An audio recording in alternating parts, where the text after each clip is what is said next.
ఇంట్లో కూర్చుని ఇంగ్లీష్ నేర్చుకోవాలనుకుంటున్నారా? అయితే వెంటనే మా స్పోకెన్ ఇంగ్లీష్ క్లాసెస్‌కి కాల్ చేయండి.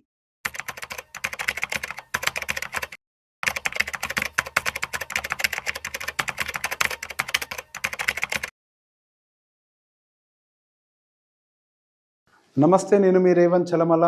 సో ఈరోజు ఒకసారి మళ్ళీ మన మార్కెట్ అప్డేట్లో చూసుకుందాం. సో మార్కెట్స్ అయితే మనకి కొంచెం వీక్నెస్ అయితే చాలా క్లియర్గానే కనిపిస్తుంది. కొంతవరకు మనకి ఈరోజు లార్జ్ క్యాప్ అనేది రికవర్ అయినప్పటికీ నిన్న మాత్రం అన్నిటిలో కూడా బ్రాడర్ మార్కెట్ సెల్లింగ్. సో బేసిక్గా మనకి లార్జ్ క్యాప్తో కంపేర్ చేస్తే మిడ్ అండ్ స్మాల్ క్యాప్ సెగ్మెంట్లో అయితే ఎక్స్టెండ్ అయినట్టుగానే కనిపిస్తుంది selling. So there is huge selling in mid and small cap segment. So going further మనం మార్కెట్స్ ఎక్కడ సపోర్ట్స్ తీసుకుంటాయి అని వాటి గురించి కూడా డిస్కస్ చేద్దాం. సో బేసిక్గా మనం పోయిన శుక్రవారం నాడు మాట్లాడుకున్నప్పుడు మార్కెట్ యొక్క సపోర్ట్ మనకి 23,800 దగ్గర ఉండొచ్చు అని అనుకున్నాము. అలానే మనకి కొంతవరకు 22,800 support and 23,400 as a resistance అని అనుకున్నాము. సో నిన్న మనకి మార్కెట్స్ అనేది కొంచెం అగ్రెసివ్ డిప్ ఇచ్చాయి. సో డిప్లో అయితే మనకి ఏ డౌట్ లేదు, కొంచెం 23,800 మనకి 22,800 లెవెల్ని బ్రేక్ చేసినట్టుగానే కనిపించినప్పటికీ క్లోజింగ్ మాత్రం మనకి స్లైట్లీ అబోవ్, అంటే ఒక 2-3 పాయింట్స్ డౌన్ సైడ్ బ్రేక్ చేసిన క్లోజింగ్ మాత్రం మనకి ఆ 22,800 అబోవ్నే ఇచ్చింది. సో దాని తర్వాత మనకి నిన్న నైట్ మనకి ఆర్బీఐకి సంబంధించి కొన్ని అప్డేట్స్ అయితే రిలీజ్ అయ్యాయి. పర్టికులర్గా 60,000 crores వరకు కూడా బాండ్ పర్చేస్ చేసి మార్కెట్లో లిక్విడిటీని పెంచుతాము అని చెప్పి మనకు ఆర్బీఐ సైడ్ నుంచి న్యూస్ రావడంతో అటు private banking and finance and ఇట్లా రియాలిటీ ఇటువంటి సెగ్మెంట్స్ అన్నింటిలో కూడా కొంతవరకు రికవరీ అయితే కనిపించింది. దానివల్ల మనకి లార్జ్ క్యాప్ సెగ్మెంట్ కొద్దివరకు స్టెబిలైజ్ అయింది, కానీ ఆ న్యూస్ మాత్రం మనకి మిడ్ అండ్ స్మాల్ క్యాప్ సెగ్మెంట్కి అయితే ఉపయోగపడలేదు. సో గోయింగ్ ఫర్దర్ మార్కెట్స్లో మనకి ఎటువంటి సెంటిమెంట్స్ కంటిన్యూ అవ్వచ్చు అండ్ అదేవిధంగా మనకి మార్కెట్ యొక్క సపోర్ట్ అండ్ రెసిస్టెన్స్ ఏంటి అనేది ఒకసారి మనం త్రూ చార్ట్స్ ఎక్స్ప్లెయిన్ చేసే ప్రయత్నం చేస్తాను. సో ఈ డౌన్ ట్రెండ్ ఛానల్కి సంబంధించి అందరికి అవగాహన ఉంటుంది. సో మార్కెట్స్ కరెంట్లీ అయితే మనకి 12.6% యావరేజ్ కరెక్షన్ జరిగింది. సో ఈ నిఫ్టీ అండ్ సెన్సెక్స్కి సంబంధించి 12 to 13% కరెక్షన్ జరిగింది అన్న మాట గురించి ఎప్పటి నుంచో మాట్లాడుతున్నాము. సో పెద్ద ఎత్తున మనకి ఇక్కడ ఫాల్ అనేది అగ్రెసివ్ ఎక్స్టెండ్ అయితే కాలేదు. ఇన్ బిట్వీన్ మనకి బౌన్స్ బ్యాక్ వచ్చింది, మళ్ళీ కిందకు వచ్చింది లేండి, కానీ ఫైనల్గా అగ్రెసివ్ కరెక్షన్ అయితే మనం ప్రీవియస్తో కంపేర్ చేస్తే పెద్ద ఎత్తునే జరగలేదు. ఈ లెవెల్స్లో మనకి ముందు నుంచే మనం ఇక్కడ కన్సాలిడేట్ అవ్వడం, పైకి వెళ్ళడం, కిందకి రావడం ఇక్కడే గమనిస్తున్నాం. సో బేసిక్గా ఈ ఛానల్ అనేది నిఫ్టీ పర్ఫెక్ట్గా రెస్పెక్ట్ చేస్తుంది. సో బేసిక్గా ఈ మిడిల్ లైన్ ఏదైతే కనిపిస్తుందో సెంటర్ ఆఫ్ ద ఛానల్, ఆ ఛానల్ని పట్టుకొనే మనకి నిఫ్టీ ట్రావెల్ చేయడం అయితే గమనిస్తున్నాం. సో మనకి గోయింగ్ ఫర్దర్ మార్కెట్స్ వాటిని బ్రేక్ చేస్తాయా లేదా అన్న వాటి గురించి కూడా నెక్స్ట్ మనం ఓపెన్ ఇంట్రెస్ట్ అనాలిసిస్లో కూడా చెక్ చేద్దాము. సో ఇన్ బిట్వీన్ ఫండమెంటల్గా మనకి ఎటువంటి న్యూస్ యాక్టివిటీస్ ఉన్నాయి ఈ శుక్రవారం లోపల. సో శుక్రవారం మేబీ నేను అందుబాటులో ఉండకపోవచ్చు. సో మనకి ఈ ఫిబ్రవరి 1వ తారీఖున కూడా శనివారం అయినప్పటికీ మార్కెట్స్ ఓపెన్లో ఉన్నాయి కాబట్టి ఈ ట్రిగర్ పాయింట్స్ ఎటువైపుగా ఉండొచ్చు అన్న వాటి గురించి కూడా ఒకసారి డిస్కస్ చేద్దాం. సో బేసిక్గా మార్కెట్స్కి సంబంధించి మనం ఇప్పుడు గమనించినట్లయితే పర్టికులర్గా లిక్విడిటీ ఇష్యూ, అంటే ఒక్కసారి లిక్విడిటీని పెంచుతాము అని చెప్పగానే మార్కెట్స్లో పర్టికులర్గా కొన్ని స్పేసెస్లో ఈ రోజైతే పర్టికులర్ కొన్ని స్పేసెస్లో ఎందులో పిఎస్యు బ్యాంకింగ్లో రికవరీ కనిపించింది, రియాలిటీలో కనిపించింది, అండ్ పర్టికులర్గా మనకి ఆటో సెగ్మెంట్ వీటన్నిటిలో కూడా ఇన్ఫ్రాస్ట్రక్చర్లో కూడా మనకి రికవరీ కనిపించింది. యాక్చువల్గా ఎఫ్ఎంసీసీలో కూడా కనిపించి ఉండాలి, but still it is in the marginal correction only.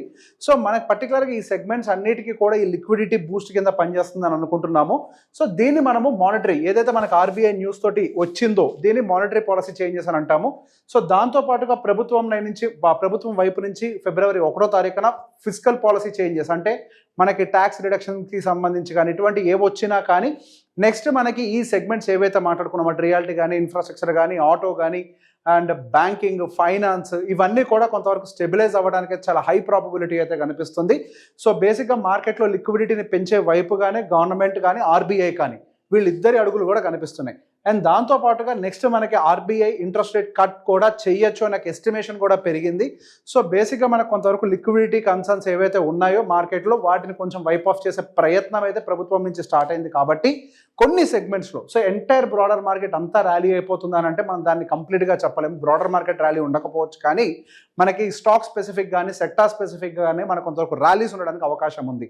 So ఈ ఫిస్కల్ డెఫిషియన్స్ వల్ల, ఈ ఫిస్కల్ పాలసీస్ వల్ల అటు ఫిస్కల్ అవ్వచ్చు, మానిటరీ అవ్వచ్చు, అంటే ఈ ఆర్బీఐ నుంచి కానీ ఫైనాన్స్ మినిస్ట్రీ నుంచి కానీ రేపు రాబోతున్నటువంటి చేంజెస్ వల్ల పర్టికులర్గా అటు ఇన్కమ్ ట్యాక్స్ స్లాబ్ రిలేటెడ్ లేదా ఇంట్రెస్ట్ రేట్ కట్స్ ఈ రెండింటి వల్ల banking and finance and reality వీటిలో కొంతవరకు ఆటో సెగ్మెంట్స్ సో వీటిలో కొంత ఊపు కనిపిస్తుంది. సో ఏంటి వాటికి ఇంటర్లింక్, ఈ లింక్ను కూడా అర్థం చేసుకునే ప్రయత్నం చేయండి.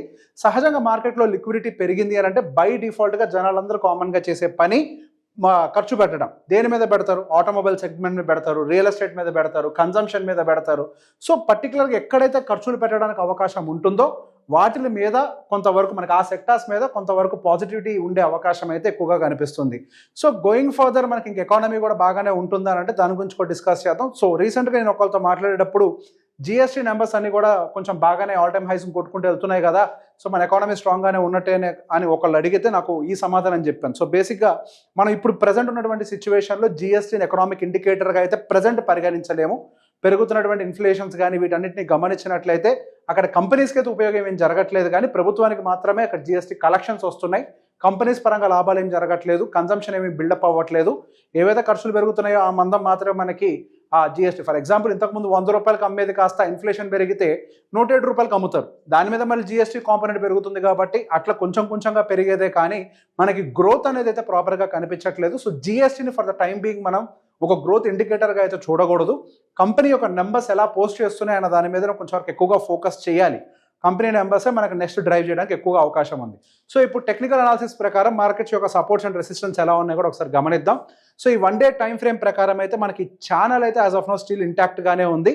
సో మనకి ఫిబ్రవరి 1వ తారీఖు వరకు కూడా స్టిల్ మనకి 22,800 అనేది లోవర్ సైడ్ ఇంకా మెయింటైన్ అవుతుందేమో అని ఎక్స్పెక్టేషన్ అయితే నేను మెయింటైన్ చేస్తున్నాను. అండ్ ద హయ్యర్ సైడ్ కూడా 23,400 సేమ్ సపోర్ట్ అండ్ రెసిస్టెన్స్ అయితే నేను కంటిన్యూ చేస్తున్నాను. ఫిబ్రవరి 1వ తారీఖు మార్కెట్ కండిషన్ని బట్టి మనం మళ్ళీ రియనలైజ్ తర్వాత చేసే ప్రయత్నం చేయొచ్చు. సో బేసిక్గా మార్కెట్లో కొంతవరకు వీక్నెస్ ఇక్కడితో అరెస్ట్ అవ్వచ్చు. అంటే మనకి న్యూస్ అనేది ఫేవరబుల్గా వస్తే ఫిబ్రవరి 1వ తారీఖు కనుక బడ్జెట్ రిలేటెడ్ న్యూస్ కనుక ఫేవరబుల్గా ఉంటే ఈ 1 వీక్ టైం ఫ్రేమ్ ఏదైతే మనకి లాంగ్ టర్మ్ ఛానల్ మెయింటైన్ అవుతున్నామో అది సపోర్ట్ లెవెల్కి నియర్ బై రావడం అయితే గమనించాము.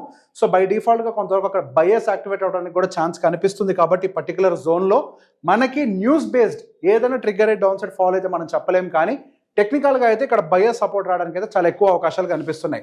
సో ఇక్కడ మనం mid and small cap segment గురించి మాట్లాడుకుంటే మిడ్ అండ్ స్మాల్ క్యాప్ సెగ్మెంట్కి సంబంధించి long term channel break down అయింది. పర్టికులర్గా మిడ్ క్యాప్ సెగ్మెంట్లో బ్రేక్ డౌన్ అయింది అన్న దాని గురించి కూడా ఇంతకుముందు ఎక్స్ప్లెయిన్ చేశాను. సో బ్రేక్ డౌన్ అయిన తర్వాత మనకి పర్టికులర్గా ఇందులో ఫాల్ అనేది ఎక్స్టెండ్ అయింది. దాదాపుగా 15% కరెక్షన్ అయితే జరిగింది. సో ఇందులో వచ్చినటువంటి మేజర్ కరెక్షన్ అంతా కూడా మనకి పర్టికులర్గా జనవరి నెలలో వచ్చినటువంటి కరెక్షనే. సో దాంతోపాటుగా స్మాల్ క్యాప్ సెగ్మెంట్ కూడా గమనించినట్లయితే సేమ్ మన ఈ long term channel weekly time ఫ్రేమ్లో ఎప్పుడైతే బ్రేక్ డౌన్ జరిగిందో అక్కడి నుంచి మార్కెట్లో ఫాల్ అనేది ఎక్స్టెండ్ అవుతుంది గమనించాం. దాదాపుగా ఈ రోజు 19% కరెక్షన్ మనకి స్మాల్ క్యాప్ సెగ్మెంట్లో కనిపిస్తుంది. ఈ రోజు 20% మార్క్ అని అంటే బిఎస్ టెరిటరీ వరకు వెళ్ళి జస్ట్ రీబౌండ్ క్లోజింగ్ అయితే ఇవ్వడం అయితే గమనించాం. కానీ ఈరోజు ఆల్మోస్ట్ మనకి బియర్ మార్కెట్ని టచ్ చేసి వెనక్కి వచ్చింది మనకి స్మాల్ క్యాప్ సెగ్మెంట్. సో ఈ స్మాల్ అండ్ మిడ్ క్యాప్ సెగ్మెంట్లో అయితే మనకి ఇంకా ఫాల్ అనేది ఇంకా కంప్లీట్గా అరెస్ట్ అయినట్టుగా అయితే కనిపించట్లేదు. ఎందుకంటే టెక్నికల్ వీక్నెస్ అయితే అవుట్రైట్గా కనిపిస్తుంది. ఇంకొంచెం ఎక్స్టెండ్ అవడానికి కూడా స్కోప్ ఉంది స్మాల్ అండ్ మిడ్ క్యాప్ సెగ్మెంట్లో అయితే. So next going further next option chain analysis ప్రకారం మార్కెట్స్ ఈ యొక్క సపోర్ట్ అండ్ రెసిస్టెన్స్ ఎలా ఉంటాయో కూడా గమనిద్దాము. సో మనం రేపు రెండు రోజులు అంటే 30 జనవరిలో ఎక్స్పైర్ అయ్యేటువంటి ఆప్షన్స్ డేటా కనుక గమనించినట్లయితే మనకి 23,000 దగ్గర కొంచెం వరకు ఆ డేటా బిల్డప్ అయితే కనిపిస్తుంది. అండ్ స్ట్రాంగ్ సపోర్టర్స్ కూడా అక్కడ బిల్డ్ అవుతున్నారు. సో మనం ఇందాక అనుకున్నట్టుగా 22,800 అనేది ప్రొటెక్ట్ అవ్వడానికి అయితే చాలా ఎక్కువ అవకాశాలు కనిపిస్తున్నాయి. అండ్ అదే విధంగా మనం ఇంకొంచెం ఎక్కువ ఎక్స్పైరీస్ని క్లబ్ చేసి చూసినా కానీ ఈ 23,000 దగ్గర అయితే డేటా కొంతవరకు స్ట్రాంగ్గానే బిల్డప్ అయింది. కాబట్టి 22,800 ఫర్ ద టైం బీయింగ్ అయితే ప్రొటెక్ట్ అవ్వడానికి చాలా ఎక్కువ అవకాశాలు కనిపిస్తున్నాయి. మేబీ న్యూస్ వచ్చిన తర్వాత ఫిబ్రవరి 1వ తారీఖు 11 గంటల తర్వాత ఏదైతే ఫైనాన్స్ మినిస్ట్రీ గారి ప్రెజెంటేషన్ ఉంటుందో ఆ తర్వాత ఎటువైపు అయినా కానీ మనకి వాలిటాలిటీ బిల్డప్ అవ్వడానికి అవకాశం ఉంది. కానీ ఇన్ బిట్వీన్ మార్కెట్ అయితే డౌన్ సైడ్ పర్టికులర్గా మనకి లార్జ్ క్యాప్, స్మాల్ క్యాప్ గురించి చెప్పట్లేదండి, లార్జ్ క్యాప్ అయితే కొంతవరకు ఫాల్ని అరెస్ట్ చేయడానికి అయితే అవకాశాలు ఉన్నాయి ఈ వారం పాటు. సో నెక్స్ట్ మనకి ఈ నిన్న జరిగినటువంటి ఫాల్లో అంటే ఈ రోజు జరిగినటువంటి ఫాల్లో మార్కెట్లో ఈ రోజు మనకి బ్యాంకింగ్ అయితే విపరీతంగా సపోర్ట్ ఇచ్చింది. HDFC bank, ICICI, Axis, Bajaj.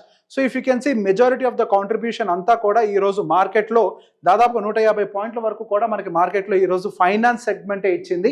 కాకపోతే కొంతవరకు ఫార్మా వీక్ అవ్వడం అనేది ఆశ్చర్యం. మేబీ మనకి నిన్న ట్రంప్ గారి ప్రెస్ స్టేట్మెంట్స్ తర్వాత కొంతవరకు ఫార్మా సెగ్మెంట్ అంటే కొంతవరకు వీక్నెస్ అయితే ట్రిగ్గర్ అయింది. సో గోయింగ్ ఫర్దర్ ఇవి కూడా ఫార్మాస్ కూడా సెటిల్ అవడానికి అయితే అవకాశం ఉంది. సో ఈ బ్యాంకింగ్ అండ్ ఫైనాన్స్ వీటి గురించి ఎప్పటి నుంచో మాట్లాడుతున్నాం, అవన్నీ ఫెయిర్లీ వాల్యూడ్గా ఉన్నాయి. సో గోయింగ్ ఫర్దర్ ఇవి కొంచెం ఇంకా స్టెబిలైజ్ అవ్వడానికి, ఇంకొంచెం పైకి మూవ్ చేయడానికి లేదా మార్కెట్ ఫాల్ నుంచి కంట్రోల్ చేయడానికి ఈ సెగ్మెంట్ ఎక్కువగా మనకి కాంట్రిబ్యూట్ చేయడానికి అయితే అవకాశాలు కనిపిస్తున్నాయి. సో అదే మ్యూచువల్ ఫండ్స్ పరంగా కనుక గమనించినట్లయితే మనకి లాస్ట్ 1 మంత్లో స్మాల్ క్యాప్ హైయెస్ట్ ఫాల్ అండి. మనకి -12% అయితే ఫాల్ రికార్డ్ అయింది. సో బేసిక్గా ఇది వన్ ఆఫ్ ద హైయెస్ట్ ఫాల్గా మనం కన్సిడర్ చేయొచ్చు. అండ్ దాని తర్వాత మిడ్ క్యాప్, మల్టీ క్యాప్ ఇవన్నీ కూడా ఆల్మోస్ట్ నియర్ టు 10% యావరేజ్ చెప్తున్నాను. నేను ఏ ఒక్క ఫండ్ గురించి ఇండివిజువల్గా చెప్పట్లేదు, యావరేజ్ ఫాల్ ఎంత ఉంది అనే దాని గురించి మాట్లాడుతున్నాను. లాస్ట్ 1 మంత్లో అంటే లాస్ట్ 3 మంత్స్ నుంచి అయితే మొత్తం అన్ని సెగ్మెంట్స్ కూడా మనకి రెడ్లోనే ఉన్నాయి. పెద్ద ఎత్తున మనకి లోవర్ కరెక్షన్ జరిగింది అనుకోవడానికి అయితే ఏం లేదు. కాకపోతే గత కొన్నాళ్ళుగా మాత్రం కేవలం టెక్నాలజీ లోయెస్ట్ కరెక్షన్ లాస్ట్ 1 మంత్లో జరిగిందంటే మాత్రం టెక్నాలజీ రిలేటెడ్ స్టాక్సే.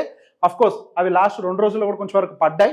అండ్ గోయింగ్ ఫర్దర్ మేబీ కొంత అక్కడ ఇంట్రెస్ట్ రేట్ అంటే మనకి ఫెడ్ ఇంట్రెస్ట్ రేట్ కట్స్ న్యూస్లు వచ్చే కొద్దీ నిదానంగా అవే రికవర్ అవ్వడానికి కూడా ప్రాబబిలిటీ ఉంది. So mid and small cap సెగ్మెంట్లో మాత్రమే కొంతవరకు ఫాల్ ఎక్స్టెన్షన్ అనేది బాగా జరుగుతోంది. సో ఈ మిడ్ అండ్ స్మాల్ క్యాప్ సెగ్మెంట్కి సంబంధించి మాత్రం కొంతవరకు జాగ్రత్తగా ఉండాల్సిన అవసరం ఉంది. లంసమ్ ఇన్వెస్ట్మెంట్స్ అనే వాటికైతే ఇప్పుడు ఒకేసారి డంప్ చేస్తే మేబీ రిస్క్ ఉండడానికి కూడా అవకాశం ఉంది. కాబట్టి so make it into parts, కొద్దిగా మిడ్ అండ్ స్మాల్ క్యాప్లో ప్లే చేసేవాళ్ళు స్లోగా ఫండ్ని యాడ్ చేసుకుంటూ పోతే కొంచెం బెటర్ రిటర్న్స్ రావడానికి అయితే అవకాశం ఉంది. సో ఎనాలిసిస్ కనుక మీకు నచ్చినట్లయితే అందరికీ షేర్ చేయండి. Thank you.